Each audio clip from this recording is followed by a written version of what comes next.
old for video games?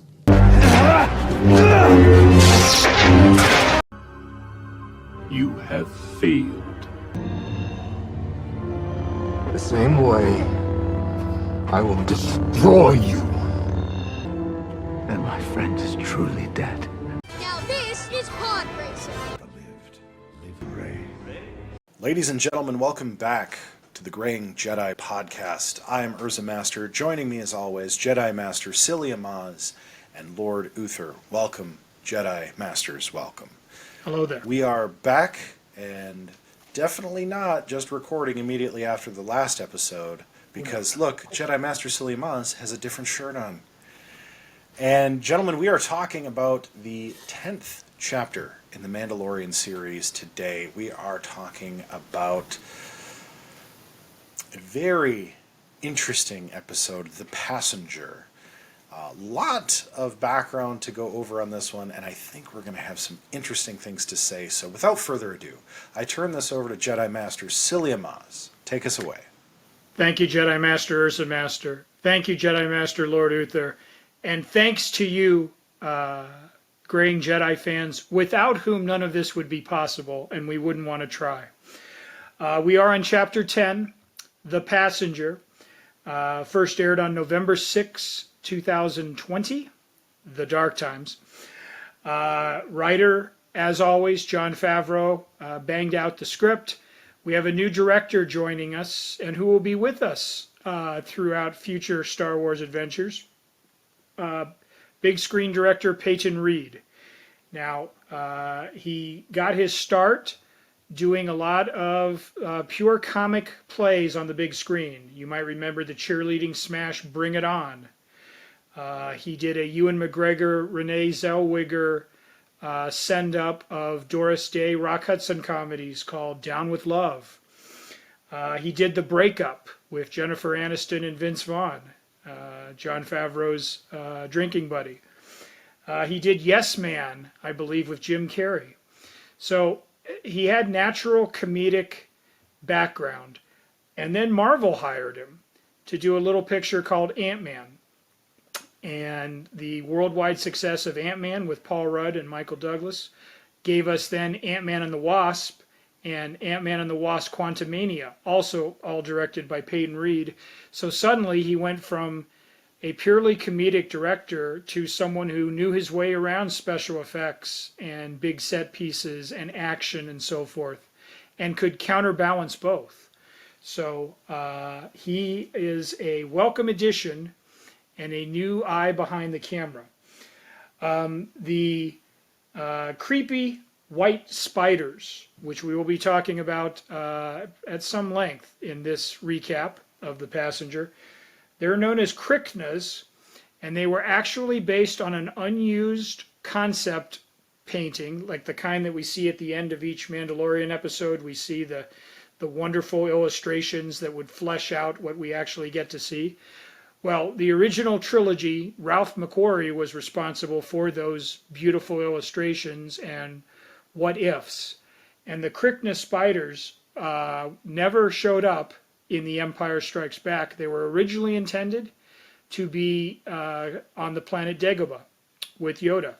And there's actually art of Luke Skywalker training with Yoda on Dagobah with these spiders, you know, moving through the woods in the background and the foreground and so forth. Not menacing them, but just part of the natural fauna and flora and life of that planet. So they never got around to making them in Episode 5, but they were resurrected and put to most malicious use here by Peyton Reed. We also have the returns. We have a new X-Wing pilot, Paul Soon-Young Lee, playing Carson Teva. And Carson, this will be his first appearance. And he will also, we've seen him in Ahsoka. And we've seen him in future Mandalorian episodes that we want to hold off for now describing, because we want you to come along with us, Graying Jedi fans, by clicking the subscribe button and making sure you're part of our Star Wars family. Amy Sedaris had returned as Peli Motto.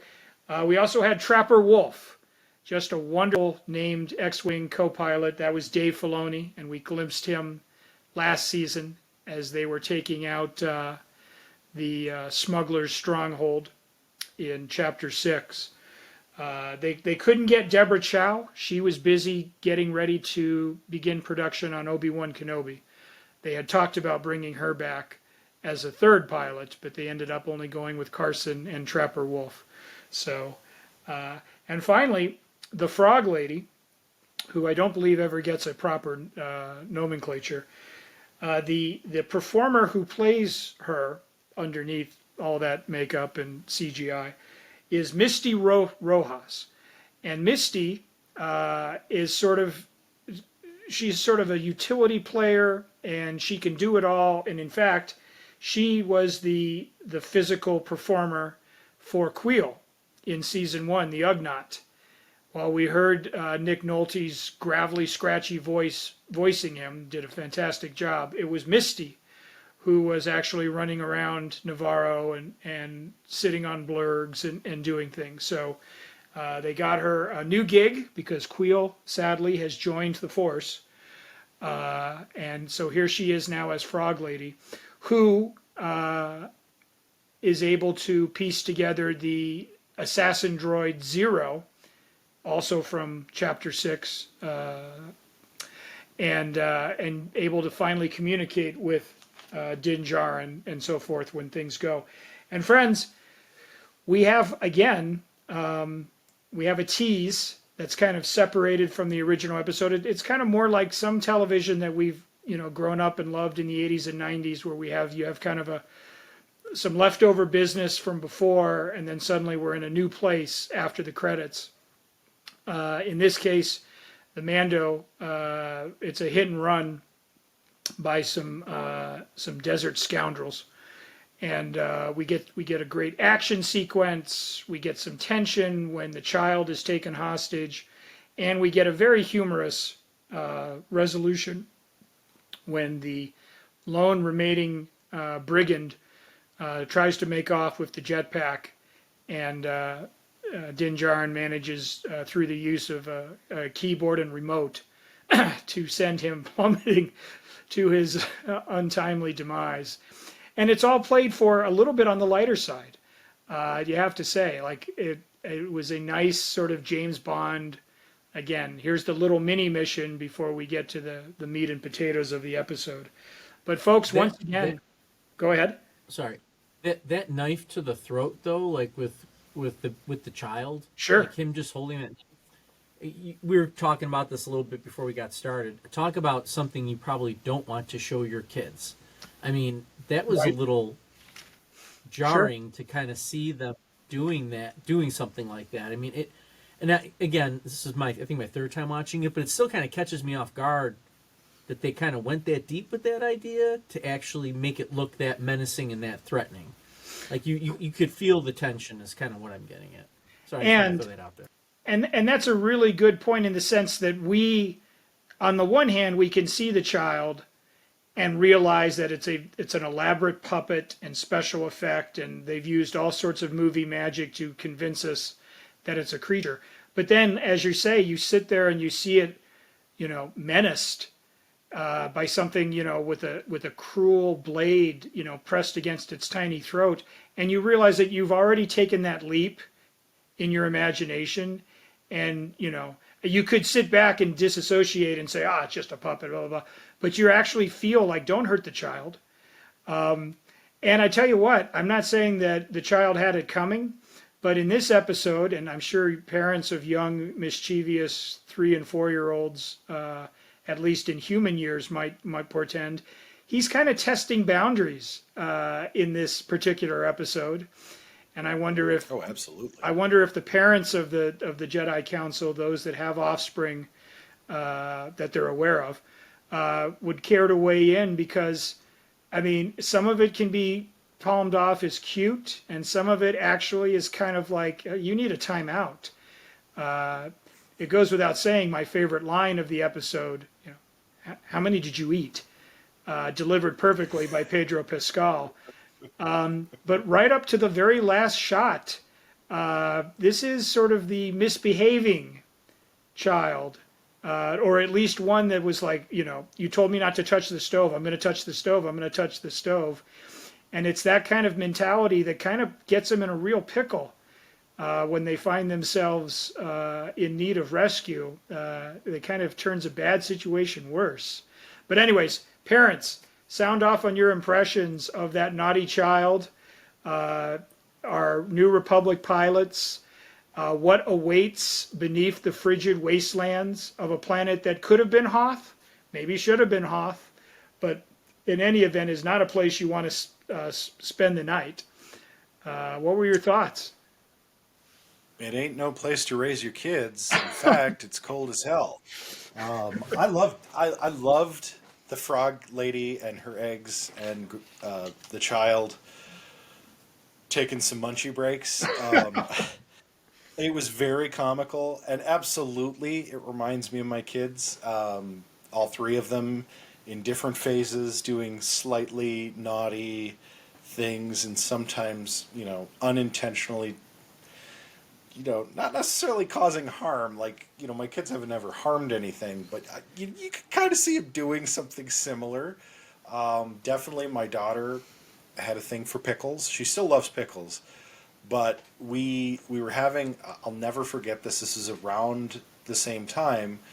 We were having a little football party amongst just ourselves because, again, lockdown. And I put out a little dish of pickles.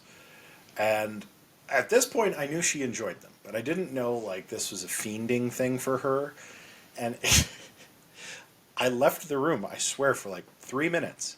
I come back, and this mound of pickles in a small container, albeit, but a mound of pickles had shrunk by about a third.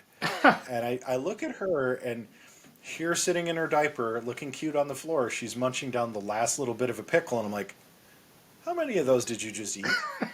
And I think for every parent everywhere, we probably all have similar stories of varying levels of how nefarious it is, whether it's candy or, pickles that are going to make their poop runny and green later. Like, yeah, absolutely. This is very cheeky and very true to, like, testing of the boundaries and endearing. I mean, truly endearing. This is kind of the episode where I fell in love with the child. I mean, I enjoyed him quite a bit in the first season, but this is really where it's like, all right, this thing's darn cute. But at the same time, like a puppy, cute, but you sort of want to strangle it sometimes. And then, of course, we get the X-Wings from the New Republic, which is always awesome. I love X-Wings. I love the little, space chase kind of deal.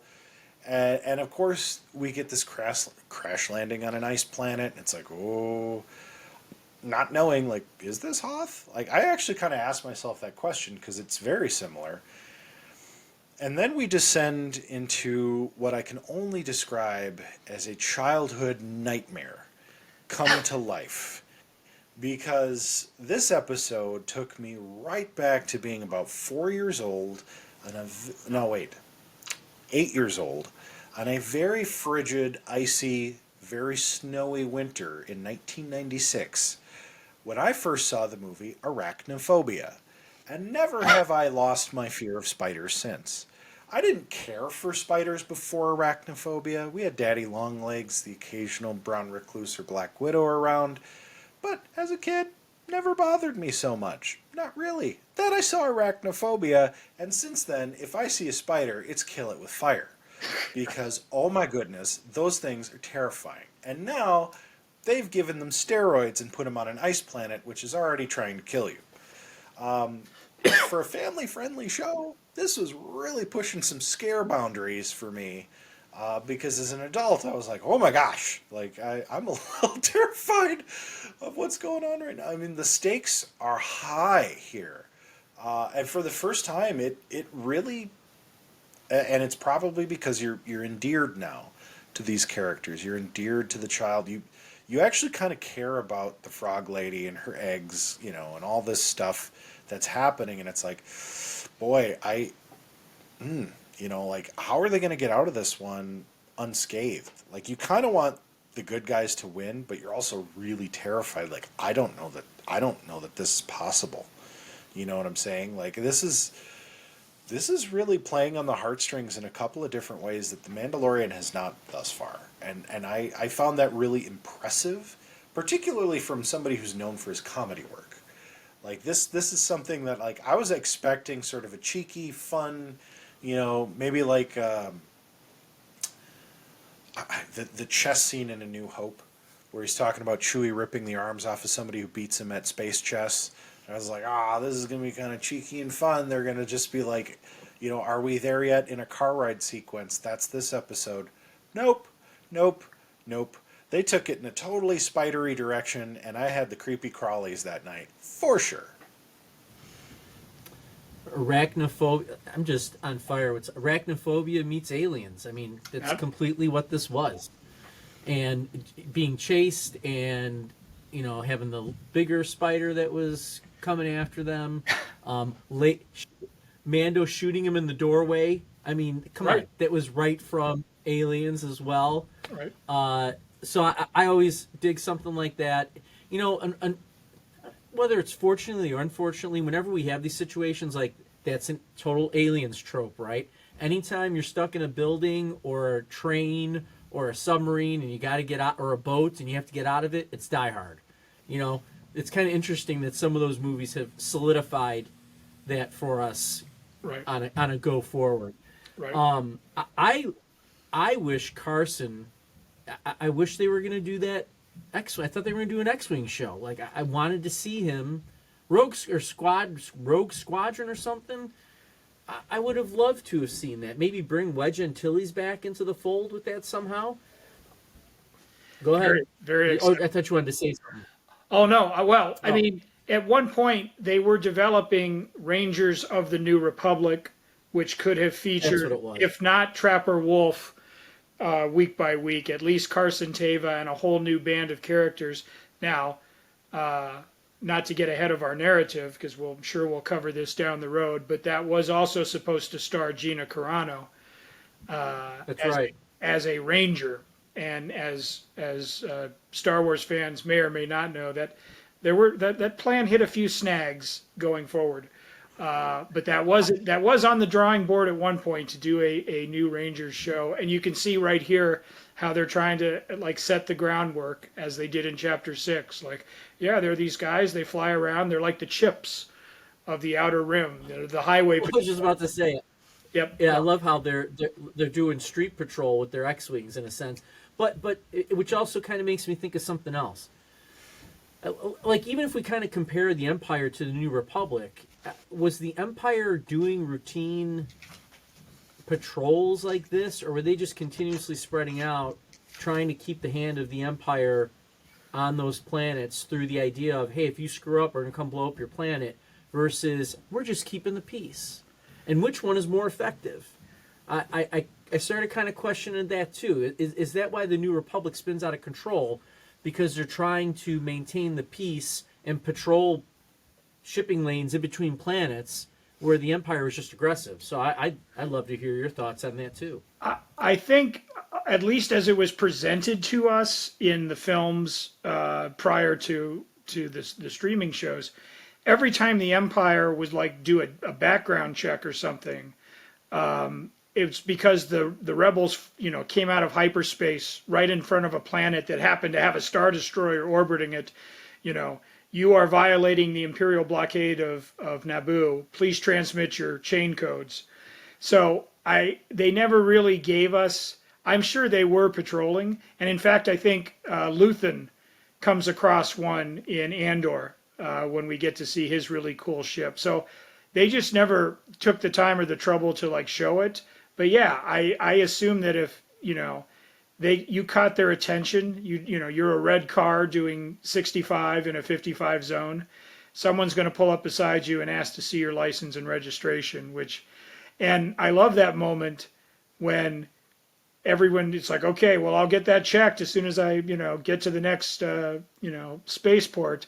And then suddenly he's like, go to channel 2. And there's like a silence. And there's like, we're like, well, what? And then all of a sudden, like, on his right, the S-foils lock into attack position, and then he looks over and they do it. I mean, without even saying it, they're like, "Yep, you're going to have to step out of the car now." And it was just a terrific little using something again from Star Wars lore. When those S-foils come out, they're going to start shooting one way or the other. So I thought that was a great moment there. But yes, I think Imperials.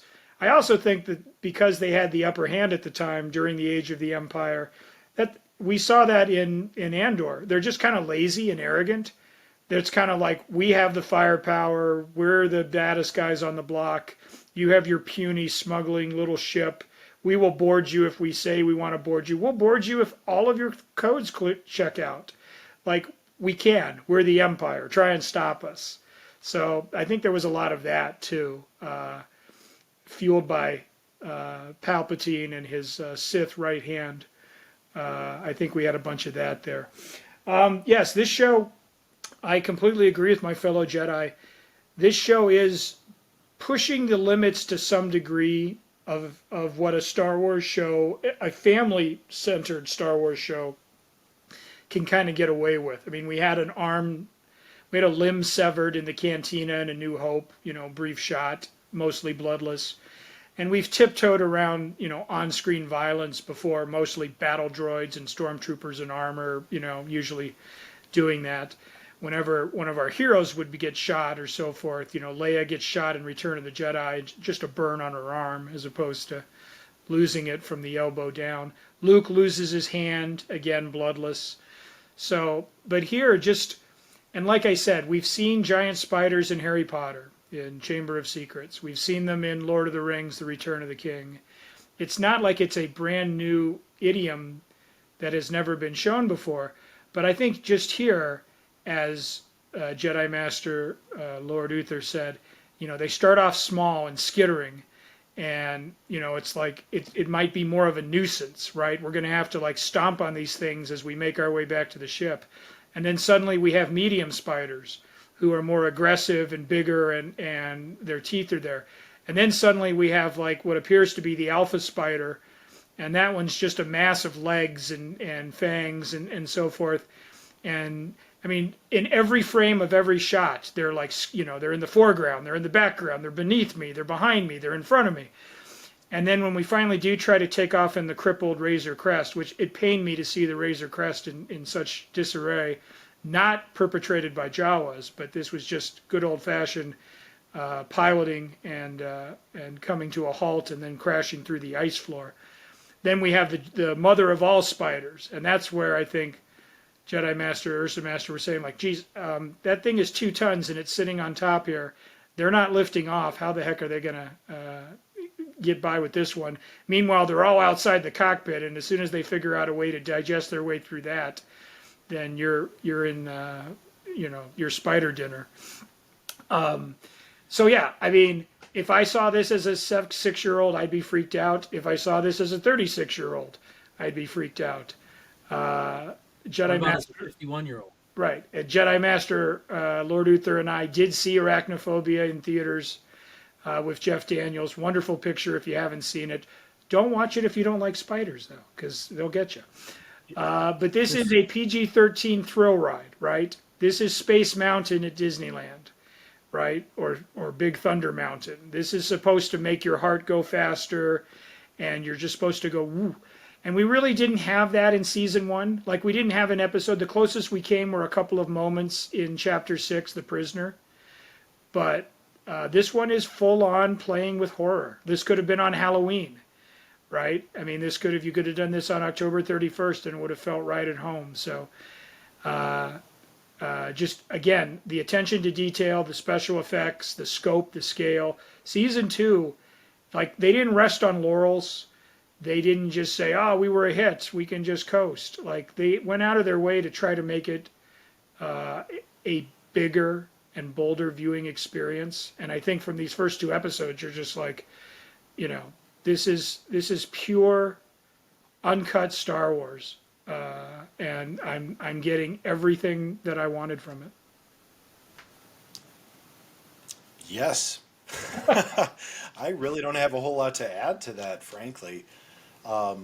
The nice thing is we do get a nice happy ending, in a manner of speaking, with a little laugh to send you off with, a little munch of the egg. I have to say from top to bottom, it was an entertaining episode, despite scaring me a little bit. I'm man enough to admit. But I think we'd be remiss if we didn't mention that,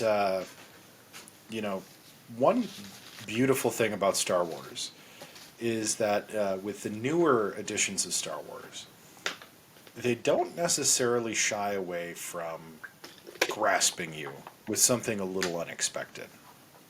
And I'm sure we'll talk about this in the sequel movies, but I definitely was not expecting a huge Force lightning moment that accidentally, potentially, does some major damage. I'm not spoiling a whole lot there, because if you haven't seen it, well, maybe don't bother. Oh, no. There's definitely, whoa, but there's definitely some things that they're not afraid to try, and we're going to have more of these in future Mandalorian episodes. I really look forward to season 2 of Andor. I think we're going to get, I don't want to say shocking moments necessarily, but really genre-bending moments that, sci-fi does tend to cross into from time to time. It's not always the happy-go-lucky or the science-y, plucky sort of, well, at least I got the last word, bones, or the, you better just let him win, R2, chess moments. There are some real heartstring moments. There's some heartfelt moments, and also some kind of freaky moments. And how are they going to get out of this moments? And there may be some Deus Ex Machina that, not to foreshadow too much, but I think we're going to talk about, and I think we'll have some strong opinions on. But this episode, my fellow Jedi Masters, when you unsheath that lightsaber and activate that Kyber crystal, what shade does your lightsaber engage? Psyllium Maas, Jedi Master Sir, take us away. When I think of how much I enjoyed this episode, I think of delicious candy imported from the island of Japan. How about a green matcha Kit Kat in original Japanese, folks? That is a nice dark green, and it's also a delicious stocking stuffer for all of your holiday requirements. So we're going green matcha Kit Kat straight from Tokyo Shores for our lightsaber sheathed color for the passenger.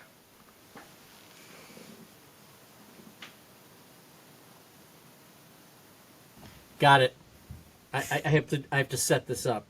I'm gonna go Spotify green, where of course you can find the Graying Jedi podcast on Spotify. So for me, the choice is clear.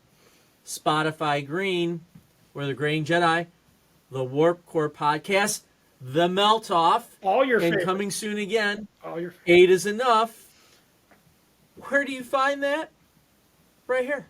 Spotify or YouTube, where we gained 2 more followers since we've been on. Come join us. Absolutely. Come on. Will you be lucky on. number 800? Come Or on. maybe lucky number 900? You know you want to. join us. Do it. Do it. Join the Jedi Council and my fellow council members.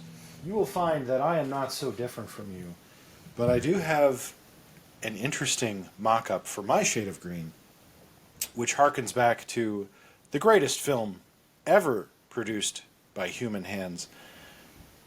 I give you the green background of the next Bison Wallaby.